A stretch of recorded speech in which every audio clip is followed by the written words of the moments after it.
Salut à toutes et à tous, j'espère que vous allez bien. Et oui, ça y est, on redémarre un petit peu l'aménagement du camion. Donc on va s'occuper de la capucine. Je vous cache pas que j'ai un peu avancé hors caméra parce qu'il y a pas mal de choses que j'aurais galéré à filmer. C'est pas très visible comme endroit pour filmer, c'est un peu compliqué. Mais avant ça, donc avant de vous montrer où j'en suis, il faut que je vous montre 2-3 choses que j'ai faites hors caméra, encore une fois. Donc déjà, les petites mousses qui sont prêtes, donc ça c'est simplement des vieilles mousses de canapé que j'ai récupérées de mon frangin. Et ma mère avait du tissu qui traînait, du coup j'ai recoupé les mousses, je les ai recollées à la bonne dimension et j'ai fait toute ma couchette, du coup 100% gratuit. Ça a coûté le tissu, mais bon, ma petite maman m'en a fait cadeau, donc voilà, ça fait vraiment un bon couchage assez ferme et pour pas cher. Ensuite, du côté du poste de conduite, j'ai remis mon petit luminaire là, ici. Donc voilà, ça fonctionne, je l'ai rebranché en haut. Et en haut, bon bah voilà, il y a la structure principale de la capucine qui est faite, toute l'armature en tasseau qui va venir recevoir le contreplaqué de 5 mm. Et aussi, j'ai fait quelques améliorations suite à vos conseils lors de la vidéo précédente. Donc j'ai bien passé une gaine. Alors on va peut-être pas bien la voir, mais bref, tous les câbles qui viennent du compartiment moteur sont gainés. J'ai tout refait, j'ai passé une gaine, donc cette même gaine là. C'est de la gaine de 16 mm, donc c'est passé tout juste, mais c'est passé. Au moins, c'est safe. Au niveau du fusible, au niveau de la batterie, je ne l'ai pas encore posé. Il est en commande, donc je ne devrais pas tarder à le recevoir, mais je vous tiendrai au courant. Et j'ai aussi passé une seconde gaine, donc qui vient de là. Donc là, pour l'instant, c'est juste un tire-fil que j'ai mis. Et elle vient ressortir ici. Donc celle-là, elle me permettra de venir brancher mon petit panneau de contrôle avec le voltmètre, une prise allume-cigare. Enfin une prise 12 volts. Et aussi j'ai récupéré l'ancien faisceau. C'est l'ancien faisceau donc des luminaires qu'il y avait, je ne sais pas si vous vous rappelez, ils étaient là au plafond, c'était des plafonniers. Et moi je vais les replacer ensuite ici en façade, un de chaque côté. J'avais dit que j'allais les conserver parce que je trouvais ça cool de les réutiliser. Bien sûr, il y aura des ampoules LED à la place des ampoules à filament. Mais bon, ça c'est des petits détails. Bref, pour l'heure, on continue. Donc là, ce qu'on va faire, oui, je vous ai pas dit, mais la structure en tasseau, c'est du 25 par 25. C'est du sapin, tout ce qu'il y a de plus basique, acheté en GSB, déjà raboté. Au moins, ça m'a fait gagner du temps. Ah oui, aussi, j'ai recollé toute cette partie en liège. Voilà, j'ai vraiment fait pas mal de choses sans filmer. J'ai recollé toute la partie de liège avec de la colle extra forte. On m'a conseillé de ne pas simplement utiliser de la néoprène parce qu'avec la chaleur, ça aurait tendance à se décoller.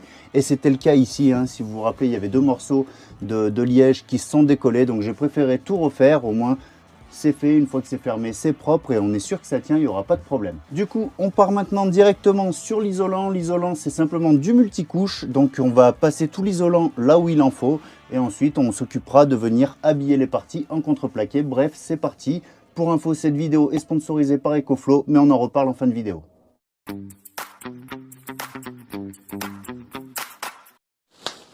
Bon, alors là, pour info, on est sur du multicouche. Bon, c'est pas très écolo, mais je fais avec mon budget. Bon, en même temps, si je voulais être écolo, je roulerais en vélo, pas en camion.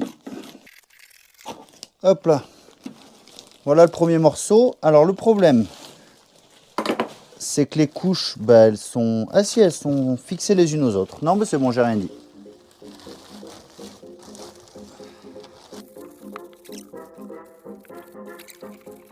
Ce que je vais faire, c'est que je vais y claquer quand même une paire d'agrafes en haut là, pour être sûr qu'il n'aille pas tomber en bas avec les vibrations.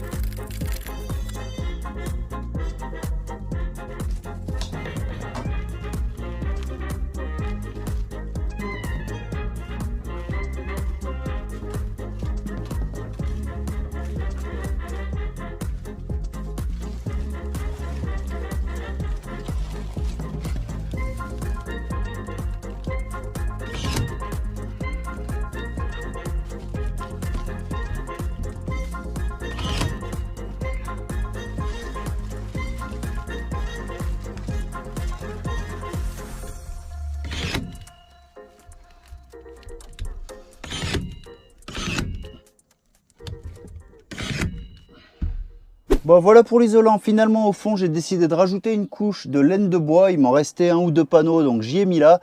Alors la raison, c'est simplement parce que, bon, vu que je m'y suis un peu pris à l'envers pour cette ossature, j'ai pas pu agrafer directement mon multicouche sur les tasseaux pour avoir un vide d'air derrière correct.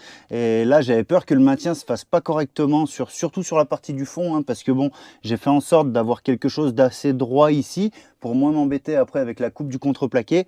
Mais du coup, bah, ça fait que j'avais un espace de bâillement un peu trop important à mon sens.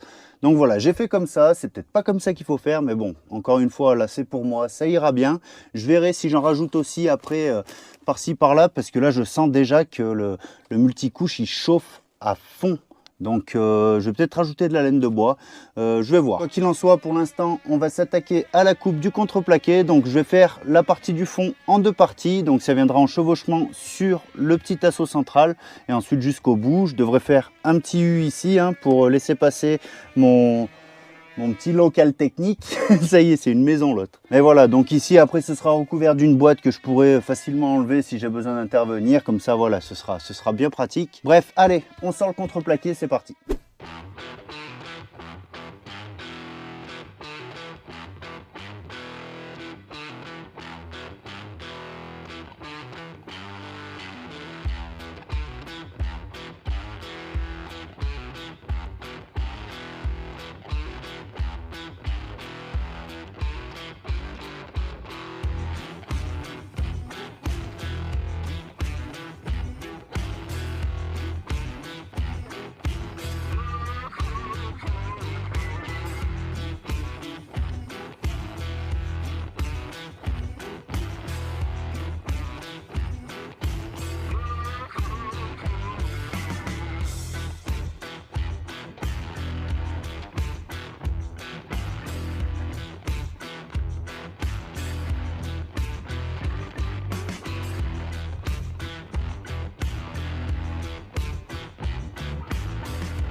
Bon voilà pour les deux parties principales, hein. On va dire que c'était les parties les plus simples à mettre en place. Maintenant on va s'occuper des deux côtés et j'ai quelques petits soucis, enfin c'est pas vraiment des soucis mais c'est des choses auxquelles il faut faire attention.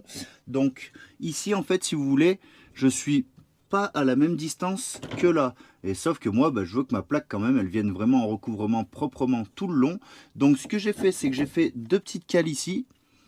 Comme ça au moins je peux venir poser ça là, venir placer ma fosse équerre pour prendre mon angle et comme ça en fait j'ai simplement mesuré ma distance donc de l'angle tout au fond jusqu'ici. Je vais mesurer ma hauteur et ensuite je viendrai couper ça donc avec un angle droit et ici dans cet angle je viendrai répercuter l'angle à la fosse équerre. Une fois que ce sera coupé, je pourrai mesurer ce que j'ai de là à ici. Ensuite, je sais que de mon point là jusqu'au bout, ici en bas, je coupe droit et normalement, ça devrait faire l'affaire. Ça, c'est sur le papier. On va voir ce que ça donne. C'est parti.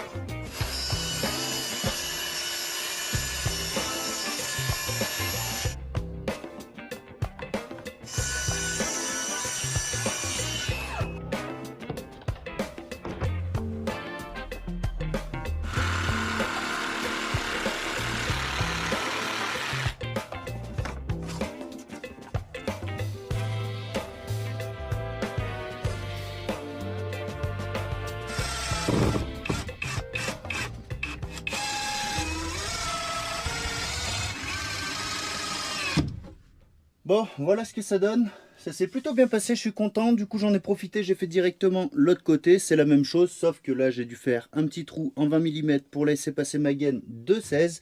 Mais voilà, dans l'ensemble, ça a super bien marché. Là, ce que je vais faire, c'est que je vais rajouter une hauteur de tasseau sur les deux sections ici pour venir justement dépasser le niveau de ça. Comme ça, au moins, je les colle. et j'aurai juste à venir visser des plaques ici, hein. Donc voilà, j'ai des chutes de contreplaqué, donc ça fera bien l'affaire. Ce sera en 2 morceaux, mais ça ira bien. Je vais pas les coller, ceux-là, je vais juste les visser, les plaques, hein, pas les tasseaux. Les tasseaux seront collés sur les autres, dans le sens où voilà, si j'ai besoin d'intervenir, je pourrais les démonter pour intervenir sur le circuit électrique. Donc là, c'est simple, hein, j'ai simplement pris ma mesure du fond ici à l'angle jusqu'au bord là. Je vais venir jusqu'au bord.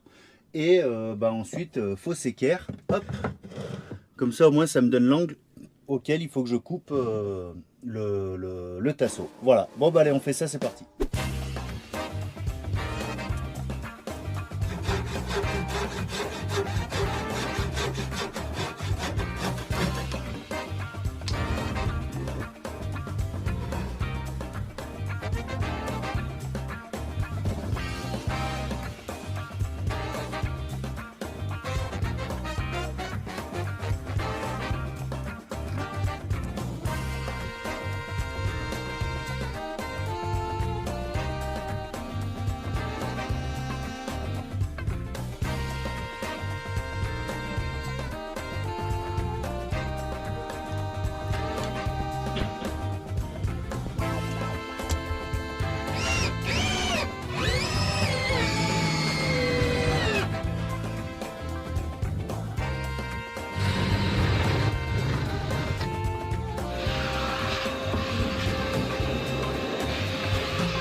Bon, je viens de faire un petit truc hors caméra, c'est simplement un câble en T comme ça. Donc pour info, c'est un câble neuf que j'ai passé dans une vieille gaine de rallonge.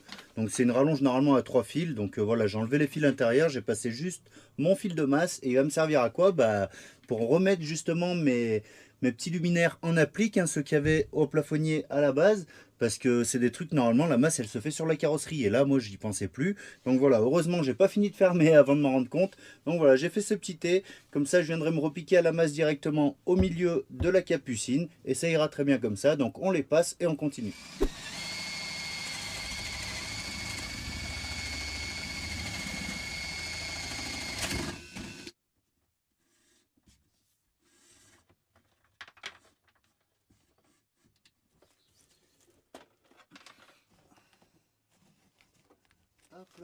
Bon les amis, petit point, donc là j'ai passé hors caméra mes câbles dans la gaine qui rejoint le centre ici. Donc ça, ce sera pour alimenter mon petit panneau de contrôle avec le voltmètre. Donc celui-ci va venir se placer, donc vous l'aurez compris, à cet endroit. Et pour ça, je suis en train de préparer une planche. Donc hors caméra, j'ai coupé mes biseaux, hein. J'ai pris la longueur à l'endroit où je voulais que la base de la planche arrive. Ensuite, j'ai mesuré à la fausse équerre l'angle qu'il me fallait de chaque côté. Je les ai reportés sur la planche, je les ai coupés. Donc ça me donne ça.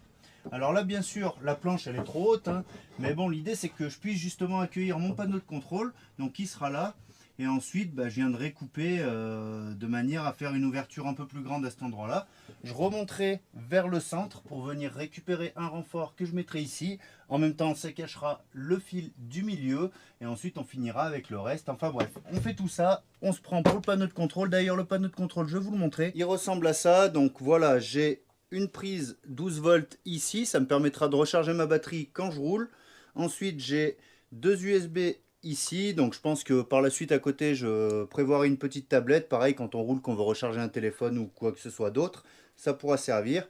Là l'interrupteur et ici le voltmètre pour être informé de l'état de la batterie. Pour le branchement, je l'ai fait là aussi hors caméra, mais je vous mets un petit schéma ici en photo, vous mettrez pause si ça vous intéresse. C'est pareil, ce petit panneau, je vous mets le lien dans la description, je l'ai acheté sur Amazon pour pas trop cher, je me rappelle plus exactement. Du coup nous là, on continue avec cette petite planche, on va venir intégrer le panneau de contrôle, c'est parti.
Il est content.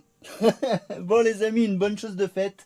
J'ai pu replacer, comme je voulais le faire depuis le début, les anciens plafonniers. Donc je les ai mis là en façade. Ceux-là, je vais simplement les utiliser lorsque par exemple je n'aurai pas la batterie dans le camion. Ça peut arriver parfois. Donc voilà, j'aurai quand même un éclairage qui vient directement de la batterie moteur pour éclairer l'arrière du camion. Notamment si j'ai des choses à charger ou des choses comme ça. Pour le panneau de contrôle, donc deux avantages. Donc le premier, bien sûr, on voit l'état de la batterie. Et bien sûr aussi on voit l'état de l'alternateur parce que là la batterie est à 12,8 volts et lorsqu'on est en route, quand le moteur tourne, normalement on peut monter jusqu'à 14 volts parce que l'alternateur recharge. Donc voilà, ça me permettra d'avoir une indication sur ces deux éléments-là. Au niveau des branchements électriques à l'intérieur, du coup, c'est tout caché. Voilà, ça fait plutôt propre. Je suis franchement content. Je verrai si je peins l'intérieur par la suite, peut-être en noir. Mais bon, ça vraiment, c'est des bricoles. J'ai pas trop envie de me prendre la tête avec ça. Ça reste un camion qui aura deux utilités. Et surtout, ça reste un camion de 95. J'ai pas forcément envie d'en faire des caisses. Déjà là je trouve que je m'amuse déjà pas mal. Donc pour en revenir sur le panneau de contrôle, donc ici j'ai une prise 12 volts comme je vous l'expliquais et deux prises USB. Donc les prises USB, lorsqu'on roule, si on veut recharger une tablette, un téléphone, des choses comme ça, voilà, on recharge à 2,1 ampères sur ces prises là. Et bien sûr le plus important, voilà, c'est la prise 12 volts puisque le but c'est de pouvoir recharger la batterie qui, je vous le rappelle, se met ici en dessous. Donc la batterie EcoFlow, normalement quand on la recharge, enfin quand on roule, on peut la recharger directement via l'alternateur. Donc voilà, normalement ce système devrait fonctionner. Là au moment où je vous parle, j'attends un câble rallonge.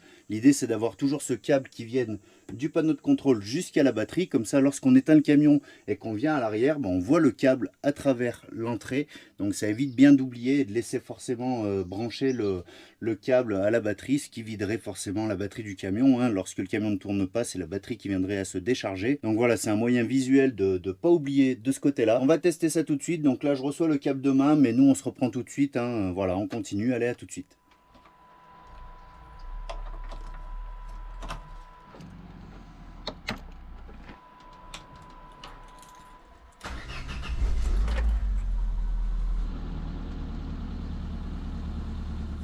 Bon les amis, je suis allé faire une petite halte au lac de Paladru. Du coup j'ai pu tester le branchement de la batterie sur les allumes-cigares. Donc il faut savoir que sur le panneau de contrôle que j'ai installé, je charge à 103 watts à peu près. L'allume-cigare d'origine, je charge à peu près à 101 watts. Donc il y a quand même une petite différence. Je pense que ça doit venir de la section de câble que j'ai installée. D'où l'intérêt de faire vraiment une nouvelle, de tirer une nouvelle ligne pour ce genre d'élément là. C'est pour ça que je l'ai fait comme ça. Par contre, petite mésaventure, la rallonge que j'ai achetée, hop, elle est là, la petite rallonge allume-cigare que j'ai achetée, en route, je me suis rendu compte qu'en fait, elle avait claqué. Il y a un petit fusible à l'intérieur et c'est un 5 ampères. Ça, je ne m'étais pas renseigné avant. J'aurais dû regarder, j'aurais dû y faire attention. Donc le fusible a claqué. Ce que je vais faire certainement, c'est que je vais faire une autre rallonge maison. Je vais récupérer les éléments, je mettrai un fusible plus gros et je ferai le câble de manière à ce qu'il tienne mieux. Donc je remettrai aussi peut-être du 3,5 mm ou du 3 mm, je sais plus ce que j'ai mis. Enfin bref, la même chose que de la batterie à mon module. Comme ça au moins ça ne bougera pas et je pourrais monter en ampérage. Je me mettrai du 20 ampères je pense. Pourtant là ça me paraissait pas mal comme câble. Je pense qu'on est sur du 2,5. Enfin bon, après je vais voir. Dites-moi en commentaire si vous pensez que ça vaut le coup que je change juste le fusible pour un plus gros. Je sais pas si ça se trouve facilement ce genre de fusible. Enfin voilà. Donc du coup là pour l'instant on est posé. J'ai mis le panneau solaire. Donc là j'ai fait en sorte d'avoir 0% à la batterie en partant. Tout à l'heure vous avez vu il me restait que 19 minutes d'autonomie. Donc là maintenant ça m'annonce 6 heures. Il faut savoir que j'ai rechargé 5% en roulant à peu près pendant 45-50 minutes.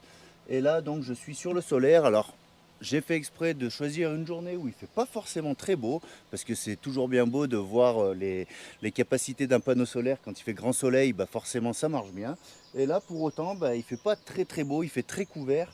Et je recharge à 149 watts, 50 watts. Tout à l'heure, je suis monté jusqu'à 139 watts, je crois. Mais voilà, ça dépend des nuages et tout ça, et de l'orientation, bien sûr. Mais voilà, donc là, il faut savoir qu'actuellement, je consomme plus avec la glacière que ce que je ne recharge au solaire. Par contre, quand je roule, il n'y a pas de problème, hein, 100 et quelques watts, mais en sachant que quand je roulais, en fait, la glacière, je ne l'ai finalement pas laissée sur la batterie, je l'ai mise directement à l'allume-cigare. Ça marche tout aussi bien et ça évite de pomper le jus de la batterie. Bon, ça fait 2 heures qu'on est posé, donc j'ai mis le panneau solaire au-dessus. Je l'ai posé sur le camion tout simplement, hein. Là on recharge à 85%. J'ai débranché la glacière parce que j'ai branché téléphone, donc mon téléphone, la GoPro. On a branché le téléphone à mon fils un petit moment. Et là on va voir si on peut se faire un petit café. Mais avant ça, autre chose que je me suis rendu compte du coup à l'utilisation. C'est pour ça que c'est intéressant de partir un petit peu comme ça au préalable avant de vraiment aller utiliser le camion comme convenu. C'est bien de faire des petits tests parce que là je me suis rendu compte donc il me faudrait une prise en fait, la prise qui me sert à brancher les panneaux solaires à l'arrière, à jongler entre le panneau solaire et la prise allume-cigare, c'est une seule et même prise. Donc moi vu que je suis amené à y débrancher pour passer de l'un ou à l'autre, je pense que je vais mettre la prise ici en façade, je vais me faire une petite rallonge à l'intérieur et je vais venir me mettre une prise en applique. J'en ai trouvé sur Amazon, ça coûte pas très cher, donc je vais faire ça. Et sinon là on va voir, je suis à 9% de batterie. On va essayer de se faire couler un petit café à la Senseo.